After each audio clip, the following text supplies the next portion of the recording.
Real quick before we jump into the podcast, in order to get your questions featured on the podcast, you must leave your question under this podcast and I will answer it in the next one.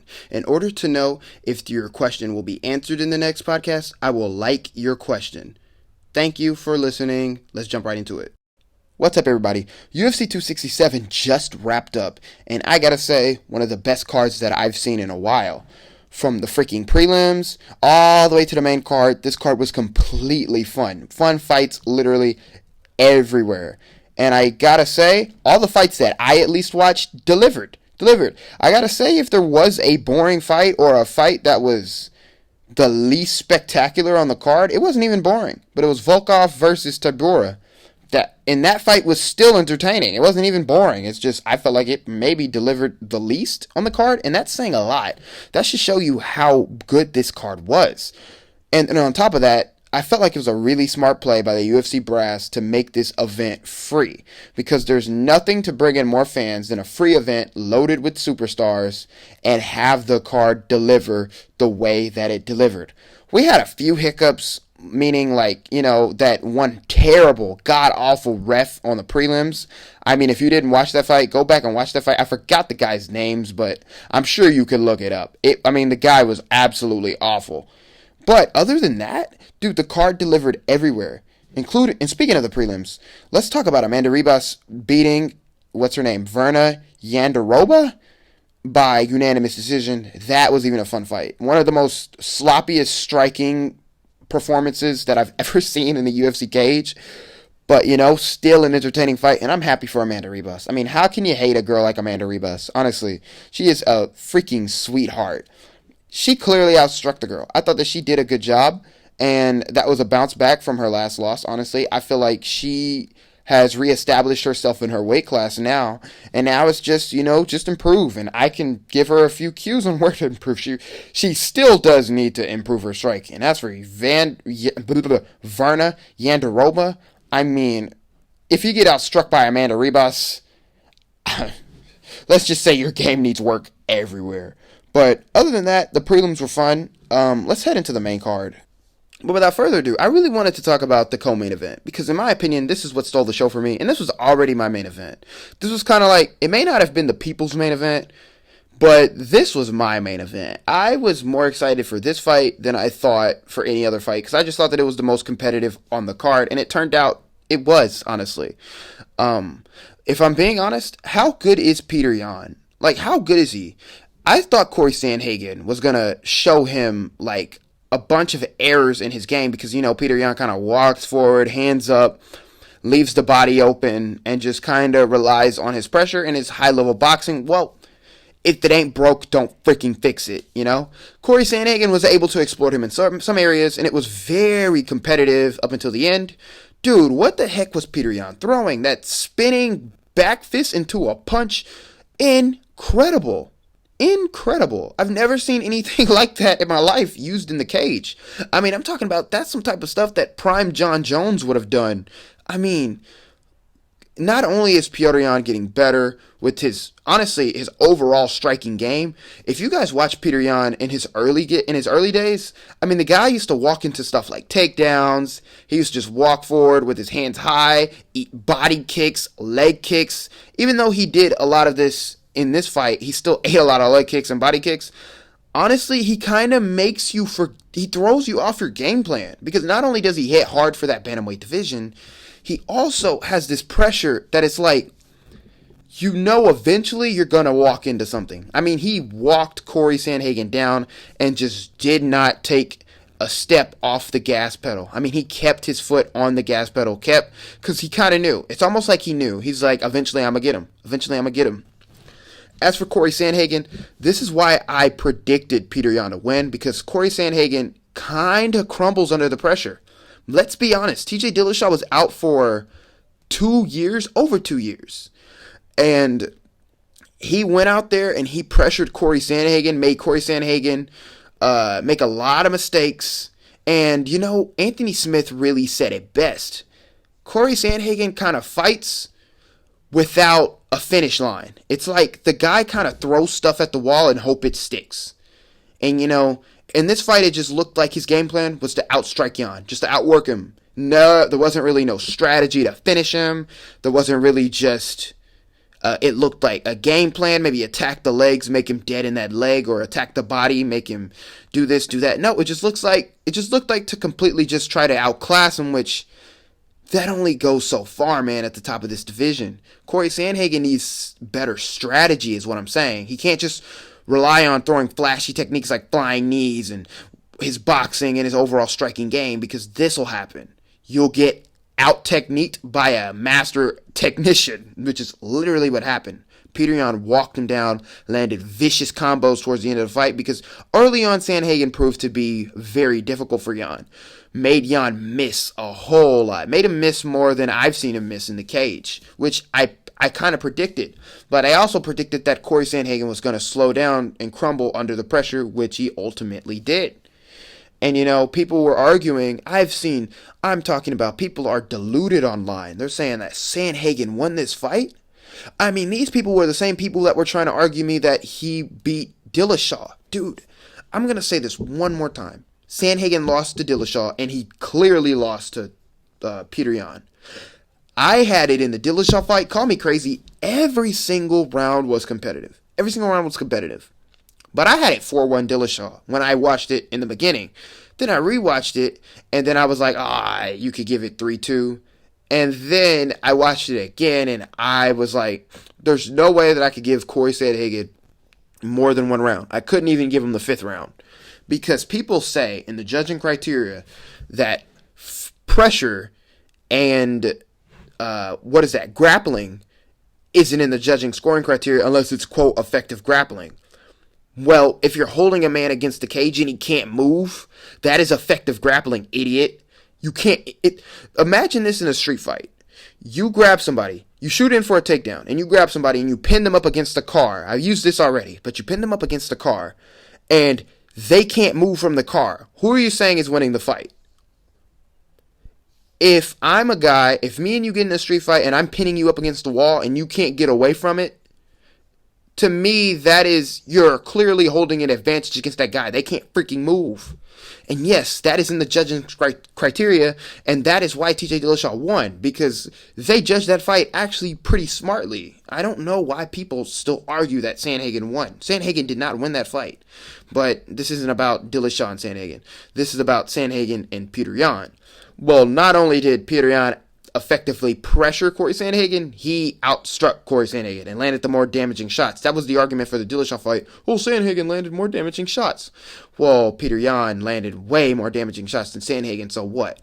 Look, man, I'm not crapping on Sandhagen. I still think that Sandhagen's really freaking good. But he needs more strategy coming into his fights, man. He needs to set up stuff more and stop just relying on flashy goofy techniques and just his skill all around. It's good to have skill, but it's also really good to have a game plan. Just ask Cody Garbrandt, you know? So, what's next for these two gentlemen? I mean, obviously, for Petr Yan, it is the title fight with Aljamain Sterling. We need to unify that belt. We need to find out who is the true king at 135. And I don't want to go into it too much with the breakdown because obviously we've seen how the fight happened.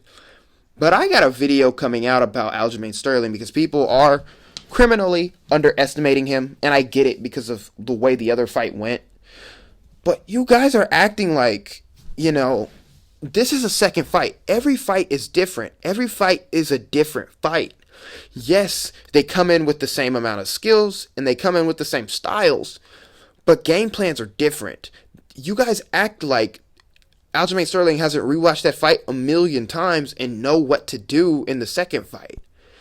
Dude, the second fight, honestly, may be closer than the first one. You just don't know. And to you guys to criminally underestimate Aljamain Sterling is... Trust me, I get it. Aljamain's hated now, and he cheated in the last fight. Of course, Petr Yan used an illegal technique, but Aljamain faked it because he knew that he was on his way to losing. I get it. But whenever you look at it objectively, and let's just look at it honestly, look past all the BS, Aljamain Sterling honestly hit the reset button. Let's be real. It's like if you're playing a game like Super Smash Brothers and you're playing online and some guy is beating the crap out of you and you go and unplug your Wi-Fi before it goes down in the video game as an official loss. That's pretty much what Aljamain Sterling did. And he's been planning and he's been planning and he's been planning to make a better comeback this entire time. What I'm saying is I'm going to have a video coming out breaking this down way better than what I'm doing now. But I'm just saying that that's going to be a great fight regardless. And who knows, Jan may go out and smoke him again. Or not smoke him again, smoke him for sure this time. Leave no doubt. Man, but that's the beauty of this sport. You just never know. And I can't wait for it. But let's move on. Alright, you guys. Now, let's talk about the man, the myth, the legend, Khamzat Chimaev destroying Li Jingliang. Okay, so you guys have been commenting at me talking about, hey, okay, do you regret your video you made? And hey, you're a casual, bro. Like, are you saying that he's overrated? The hype is real, dog. I mean, look at this, da-da-da. Okay, you guys. I get it. I hear you. That was one of the most terrifying performances I've ever seen before in my life. I mean, the guy literally picks up Li Jingliang, brings him over to Dana White, and starts yelling at Dana White in the middle of the fight. And then Li Jingliang actually displayed not bad takedown defense, but one thing that I saw very clearly in this fight, and why honestly Khamzat Chimaev should stay at the 170-pound division, because this is probably going to be his most dominant division, is because the guy has a big size advantage over almost everybody. The man's huge and he's strong. The way he just hoisted up Lee in the air and then just threw him on the ground and immediately took his back and choked him out. Dude, that is like, his legs are so long, his body, he's just so big for the division. He's huge for the division. Not to mention his grappling prowess. And I got this question, is his grappling better than Khabib? You know, honestly, I don't know. Because we haven't seen, just like Khabib, we haven't seen him against another grappler. And so there isn't really a way to tell, but it's like, after saying that, Khabib was more so he wanted to take you down and smash you. This guy takes you down and he wants to finish you. I mean, it's like, it's very clear. Khabib took a lot of guys to a decision. You got to remember that. This guy is coming out here and smoking guys. And this guy was supposed to fight Leon Edwards, Khamzat Chimaev. Boy, you know, after seeing this, I don't know if Leon Edwards truly would have handled that smoke well, especially after how long Leon laid off and how Khamzat Chimaev was so active and just getting better and better and better. Boy, Leon Edwards probably would have had his hands full. My only thing that I worry about Chimaev is just that I want to see more of his hands, and I want to see him in a 5-round fight.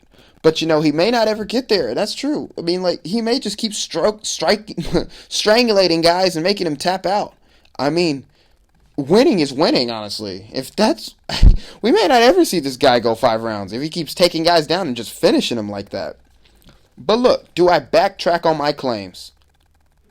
Not yet.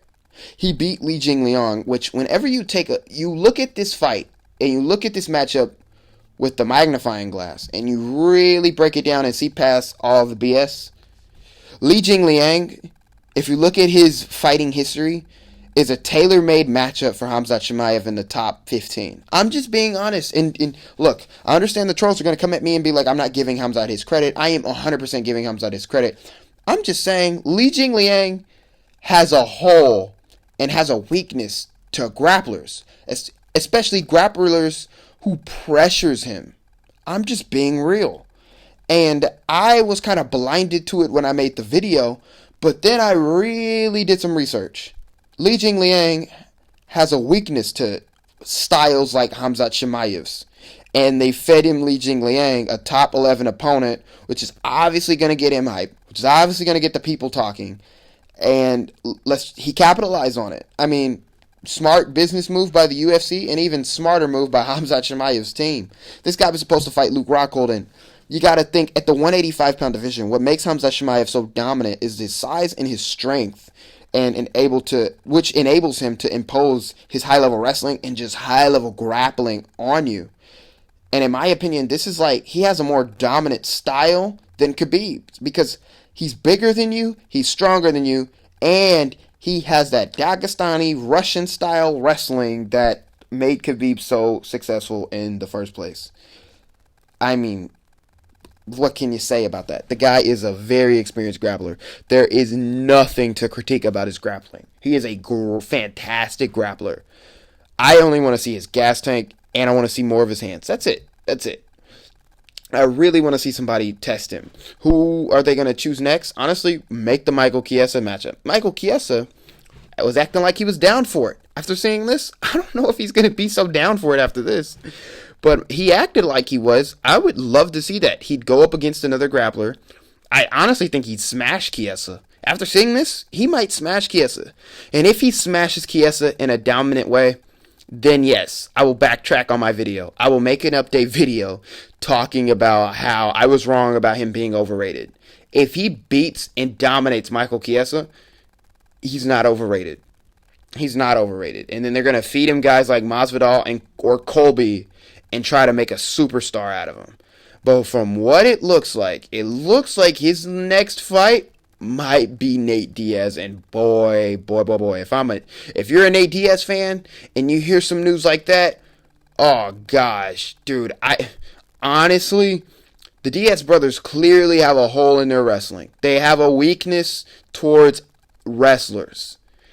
Hamza Chimaev is going to take him down and beat the crap out of him. That we may see Diaz get finished. We may see him get finished for the first time in a while.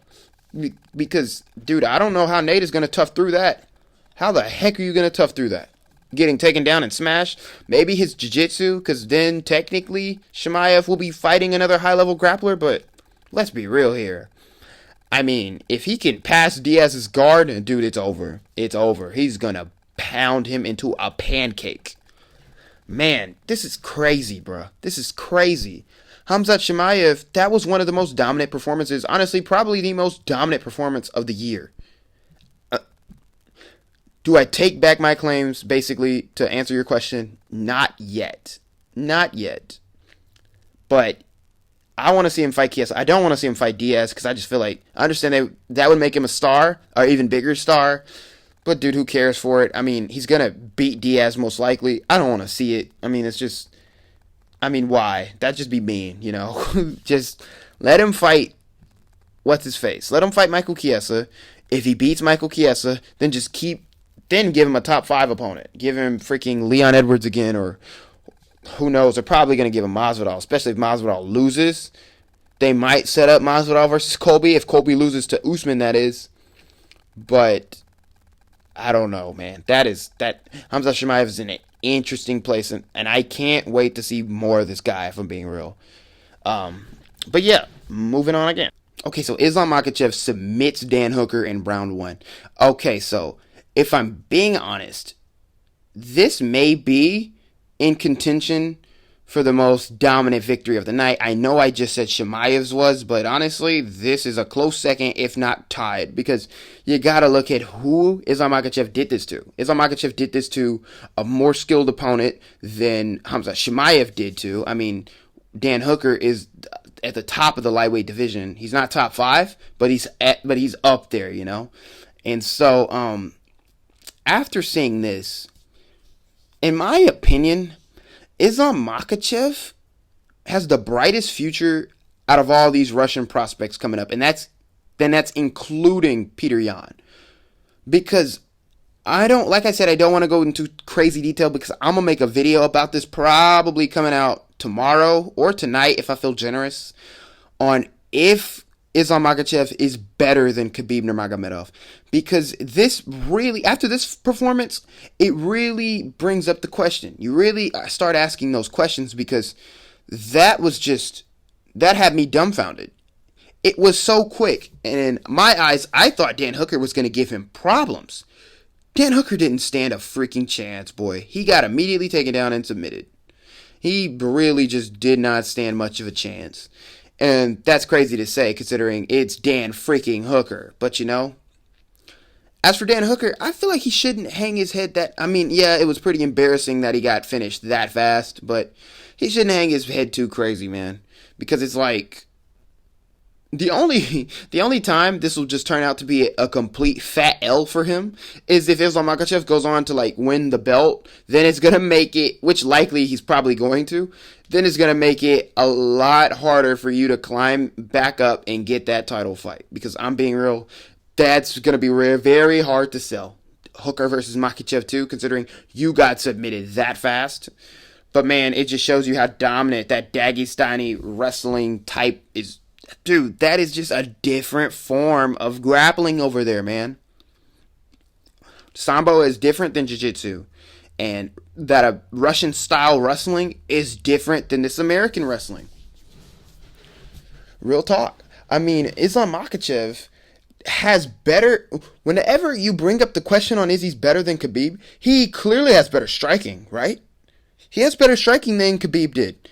And their grappling may be very close. I'm a lean Khabib because, in my opinion, Khabib was better at controlling. But then again, based off what?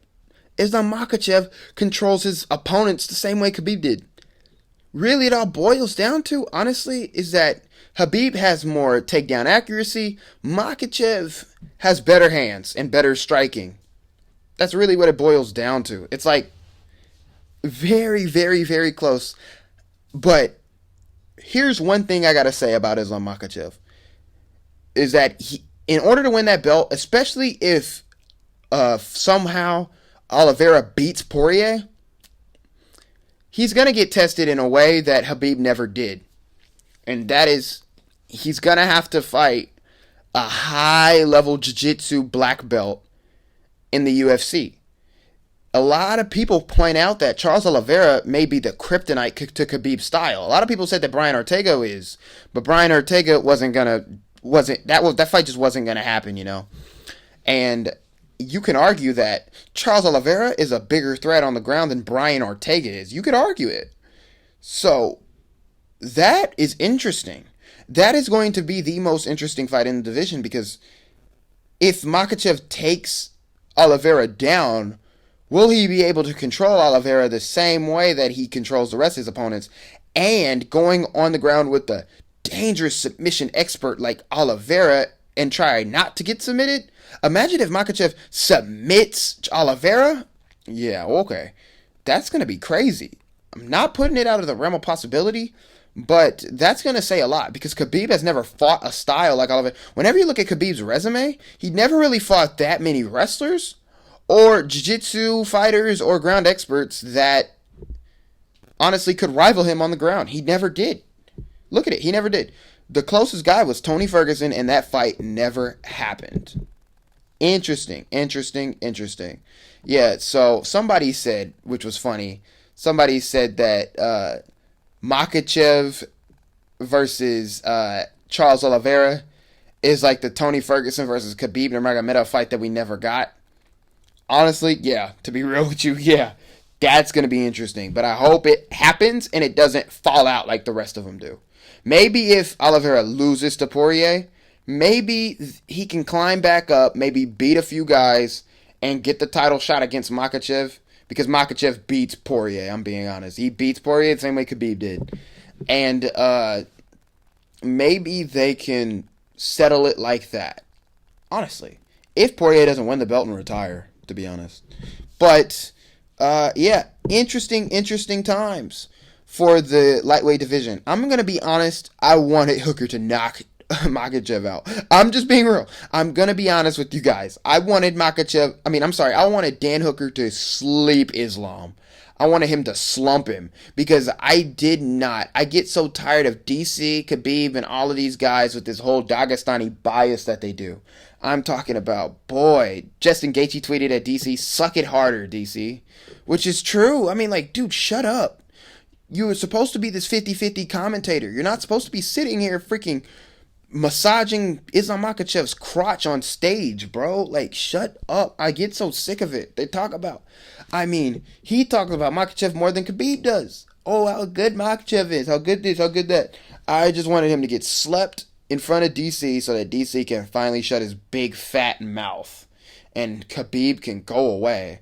I hate Khabib chiming in on the sport and saying negative stuff about fighters and boasting about how these Russian fighters are like better than these American fighters. I get sick of it. But, skills pay the bills, so it is what it is. And Glover Teixeira submits Jan Blachowicz in round 2 and finally wins UFC gold at the age of 42, the second oldest UFC champion of all time, and it took him 20 years to finally accomplish his dreams. I wanted to shed a tear. This was one of the most happiest wins that I've ever seen in the cage because, dude, it just goes to show you that you gotta work hard and you gotta stay consistent and you gotta keep doing these things, and God will bless you with your opportunity to accomplish your goals. That is literally the story of this. Some people give up, some people crumble under the pressure, and some people just can't work hard. They can't work hard enough to achieve what they're going for. And this just goes to show that there's just some people who are built different. More than happy for Glover Teixeira. More than happy, because this guy stayed persistent after taking the butt kicking from John Jones, the absolute destruction of his chin from Alex Gustafsson. I mean, this just goes to show you. Let me tell you this. This shows you the heart aspect of MMA and why it's important to have this determination, skill, and will. Dustin Poirier is about to go for his second chance at UFC gold after beating the biggest superstar in the entire sport twice, making millions of dollars, and is now about to go for his second title fight and is favored to win. And then you got Alexander Gustafsson, who beat both of these guys, basically retiring. I mean, where is he now? Is he retired, honestly? I don't even know. But basically quitting on his career, and I say that firmly, quitting on his career and sailing off into the sunset while Glover Teixeira stayed down and came up. If only Alexander Gustafsson had that same will to stay down till you come up, this could have been him. This could have been him because he beat both these guys. But you know what? It is what it is. But let's just break down the fight. Okay, so I guess I just had this entire time a completely different opinion than the entire internet. I mean, I'm looking at the internet. Jan Blachowicz, it looked like, was favored to go out here and just dominate. I was the only one that saw it different. I thought Glover could win, and I was going to make a video on it, but I just was scared that it wasn't going to do a lot of views, so I didn't. And I just kind of sat and waited for the fight to happen. But I'm being honest, dude, I thought Glover could get it. I seen the way that he fought Anthony Smith and how he basically took a beating, pressured Anthony Smith and got him down and beat him up. I mean, talking about beat him up and made Anthony Smith quit. Dude, I was like, you guys got to remember the legendary Polish Power needs some dang legendary Polish takedown defense. Let's be honest. And he's needed it his entire career. Everybody, I guess it was the Adesanya fight. Dude, everybody was like, after the fight, Jan Blachowicz is this willed, skilled wrestler, and he's this accomplished wrestler. No, he's not. Jan Blachowicz is not that good of a wrestler. He's actually not. And this goes to show, I guess these people really forgot that he lost to Corey Anderson by getting wrestle humped and outpaced that entire... I mean, it was a dominant win for Corey Anderson. People forget about that. This guy has had his wrestling weakness exploited multiple times, and that is one of the reasons why he couldn't make it to the title at a younger age, is because of his grappling weakness. And so I guess, yeah, it seemed to be fixed, and then they made the rematch with him and Corey Anderson, and he knocked Corey Anderson out, that wrestler that gave him problems, but they didn't grapple for a second. Yeah, Blachowicz has power, which he kind of just randomly developed. Yeah, he has power, but I never saw him get his wrestling tested and become successful from defending the takedown. Yeah, he out-wrestled Adesanya. Adesanya was also undersized and he just was undersized for the light heavyweight division. And Jan Blachowicz sure was a superior grappler there because Adesanya is not the best wrestler either.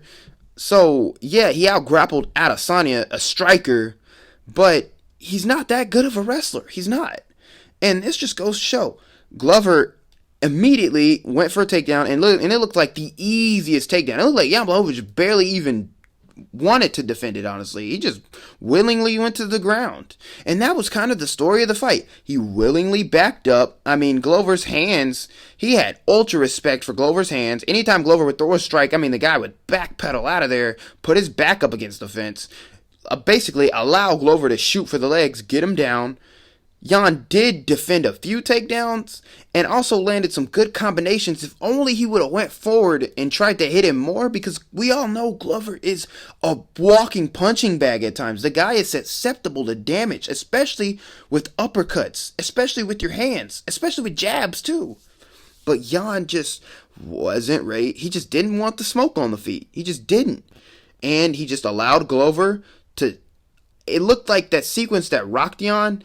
It looked like Jan thought that he was going to go for a single leg, so he dropped his hands a little bit to try and defend it, and then he came right up top with that left hook. He has a good left hook, and it rocks Jan. Jan then comes back with a combo of his own. Glover proceeds to take him down, chokes him out, and it wasn't even a choke out. Glover flattened him out. Jan panicked. Glover got his arm underneath his neck for literally 1 second, and he taps. I mean, I'm talking about, dude, that was, I don't even know. It looked like he didn't want to be champion. It looked like he did not want to be in there. That's what I saw, at least. He just looked off to me. But I wasn't surprised that Glover won. I actually wasn't surprised at all that he won, because I thought he was. But the entire world is surprised that he won.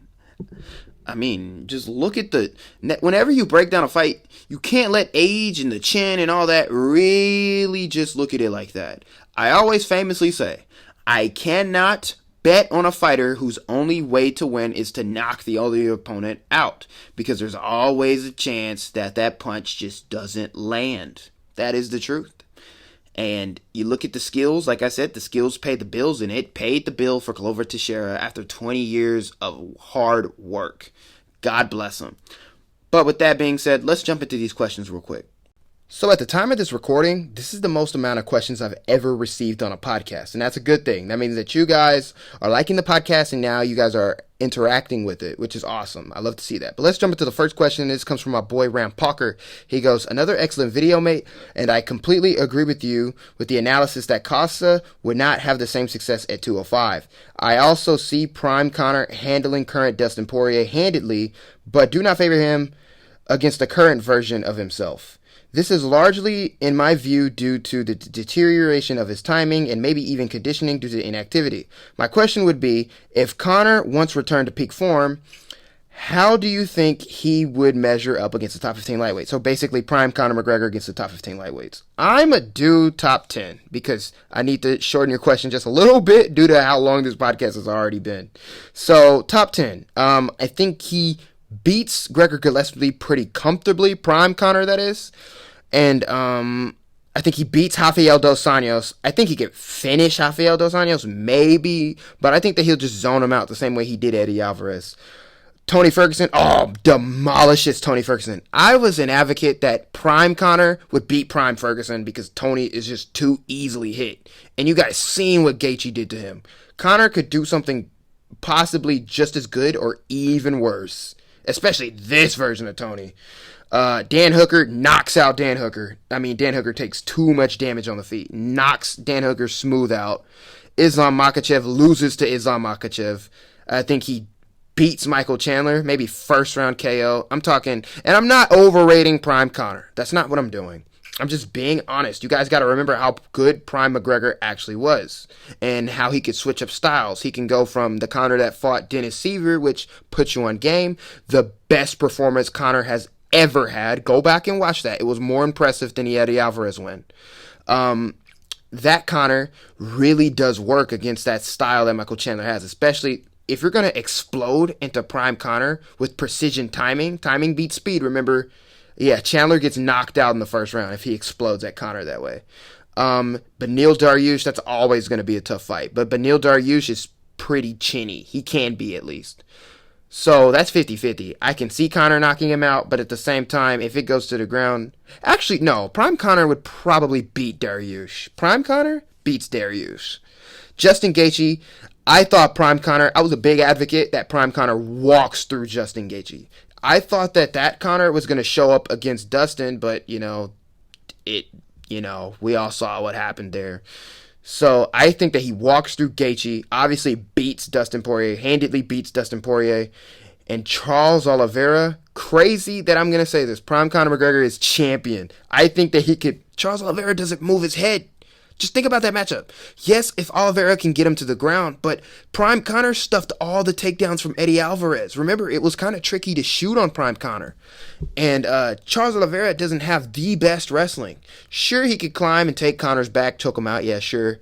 But, dude, Oliveira doesn't move his head. Conor McGregor is a precision sniper.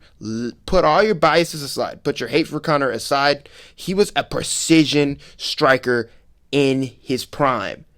I think he sleeps Charles Oliveira.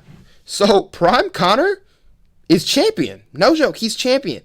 Until Islam Makhachev gets a hold of him. Because Islam Makhachev beats any version of Conor. I hate whoever is... If that's hard to hear for some of you guys, Prime Islam Makhachev beats any version of Conor. I'm sorry. He's always had a weakness towards high-level wrestlers. That's the truth. And Conor never had the best gas tank. But, good question, my boy. Moving on. Okay, so our next question comes from this guy, Gregory Borlaine, and he asks, how do you think Conor McGregor will move on his new titanium leg? Is it a disadvantage or an advantage? By the way, I'm sorry if I butchered your name, my man. But, honestly, bro, it won't be whether or not he can move on that leg again. He'll heal, and the pain will go away, and he'll go back to being able to move and walk and jump and bounce around and do all these. He'll go back to normal in terms of movement, in terms of, feeling normal. He'll go back to that. The big question is that his conditioning and his timing, his reflexes, and his sharpness, that's the real question. Because, Conor McGregor's style is very heavily based off of timing and reflexes. And that's where he's going to suffer the most. And honestly, to answer the question that way, dude, let's just say this. If this Conor McGregor was the way he was because of the layoff and he's lost a lot of his timing and the game caught up to him and passed him. Okay, Conor McGregor is coming off of a leg injury where he has to be bedridden and not being able to walk for a long time and not being able to be in the gym constantly working on his skills. And now, so basically we may see an even worse version of the Conor we saw against Dustin. That might not be too pretty for his return. That's the harsh truth about all of this, is that he may show up as an even worse version of himself. Sorry if that's hard for anybody to hear, but I'm not going to go ahead and just say that. He could show up even better. It all depends on if Conor McGregor is going to work hard. Pretty much, that's what it all boils down to. Will he work hard enough, and will he be hungry enough to return back to his old form? That's the real question. Yeah. But good question, though, bro. And our next question comes from Sophie Lannister, and she asks, who wins in a hypothetical Valentina versus Nunes 3? So, to answer your question, I would say Valentina all day. At least I used to say that before I saw the Lauren Murphy fight.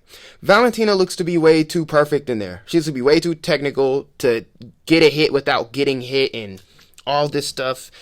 And that is all fine and dandy until you're fighting somebody much bigger than you who's going to walk you down. And Nunes is going to walk her down. So Valentina has a clear speed advantage. A clear speed. She's much faster than Nunes. But Nunes is much more powerful, and much more bigger than Valentina Shevchenko. And that is always going to cancel each other out. Where Valentina has the speed, Nunes has the size and the power. So that is going to make it to where it's going to be a tough fight for each woman every single time. So basically, I think it would be the same fight. But if Valentina chooses to be way more active, I think that she can clearly beat Nunes now. I just feel like Valentina has progressed so much since the first time they fought. Because Valentina, not only is she not going to... It's just her fight IQ is just a lot higher now. She fought Nunes and she was backing up the whole time and she was only looking to counter.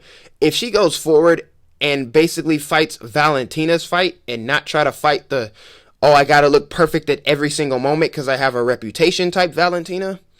I think that she can handily beat Nunes. I think that she could beat her almost everywhere the fight goes. As long as Nunes doesn't like get on top of her on the ground or anything like that, then she's going to get pounded out. But on the feet, I think that she can comfortably outstrike Nunes because to Nunes' 1, Valentina can return with like 4 because she's just that much faster. Nunes doesn't have the best gas tank to go out there and grapple her. So it might be Valentina wins this time. I'm going to say Valentina by decision this time. But they need to put that fight together because there's literally no other fight that the fans want to see than that one for these two women. But good question. And our last question comes from my boy One-Sided World, and he goes, how will Aljamain beat Jan if Jan wins his fight? Because I see no way Aljo can beat Jan. So like I said, I got a video coming out on this, but I will answer this. How Aljo can beat Jan is by strangling him, dude. He could still submit Peter Yan. He can still do that. You guys really have just forgotten Aljamain's skills. He can still strangle the hell out of Peter Yan. Will it happen? Yeah, it might not be likely that it happens, but Aljamain Sterling is a very skilled grappler. You guys got to remember that. He gassed out in the second fight, and he was getting his butt kicked. I get that, but you guys really got to stop sleeping on his actual skill set. He actually has a decent skill set. It's just that, the way he fought, if he fights again the way he fought Peter Yan the last time, he gets knocked out this time. There isn't going to be no fighting to a decision, making it to round 4 and getting kneed in the face. No, Yan is coming for blood this time, and he's going to knock boy out if he fights the same way. But that's how he can beat him. He can choke him out. That is still very likely to happen. So, if you guys enjoyed the podcast, please let me know. Once again, if you want your questions featured in the next one, leave your question under this one and I'll answer it in the next one. And I'll like your comment. But it's been your boy Trippy. Thanks for listening. And I'm out, man.